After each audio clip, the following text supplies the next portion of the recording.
मृतदेहाच्या लिंगाची size बघून त्याचा joke बनवणारे डॉक्टर, फक्त एकच डॉक्टर नाही, असे कितीतरी डॉक्टर आहेत.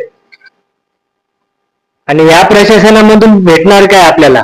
हे असेच डॉक्टर पैदा करणारे हे प्रशासन, ही व्यवस्था, धिक्कारचोट व्यवस्था, ज्या व्यवस्थेमध्येच लिंग आणि जात बघून समोरच्या विद्यार्थ्याला त्याची गुणवत्ता न बघता लिंग आणि जात बघून त्याला प्राधान्य दिलं जाते. अशा या भिकारचोट व्यवस्थेमध्ये असेच डॉक्टर जन्माला येणार आणि असेच डॉक्टर पुढे चालून जे समाजासाठी आपले ऑर्गन्स दान करतात, त्यांचे लिंगाची साईज बघून जोक करणार. त्यांच्या या जोक करण्यावरून समजून येतं यांची बुद्धी कुठपर्यंत आहे आणि हे किती लोकांचा, गरिबांचा इलाज त्यांच्या मनापासून करू शकतात. समजा 100 पुरुष आहे, 100 पुरुषांमध्ये 100 पुरुष हुशार असतील, डॉक्टर होण्याच्या लायकीचे असतील, तरी पण 100 पुरुषांमध्ये 30 मुलांना वगळण्यात येतं, कारण ते पुरुष आहेत म्हणून. आणि त्याच्या जागेवर 30 महिलांना शिक्षण देण्यात येतं, डॉक्टर बनवण्यासाठी प्रयत्न करण्यात येतात.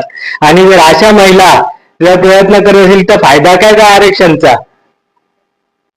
आता एवढं बस करा आणि तुमचं गुणवत्ता बघून विद्यार्थ्यांना प्राधान्य द्या, गरीब विद्यार्थ्यांना प्राधान्य द्या, सर्व जाती धर्माचे जे गरीब विद्यार्थी आहेत त्यांना प्राधान्य द्या, जेणेकरून त्यांना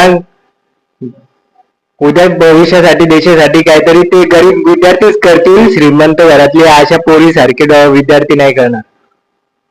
आणि वार इथल्या लोकांची मानसिकता, इतके फॉलोवर आहेत त्या मुलीचे, अशा विचारसरणीच्या मुलीचे, याच्यावरून समजतं आपला देश कशामुळे क्रांती करत नाही.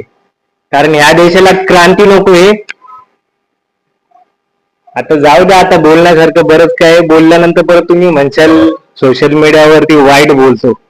इथल्या तरुणांना काय पाहिजे,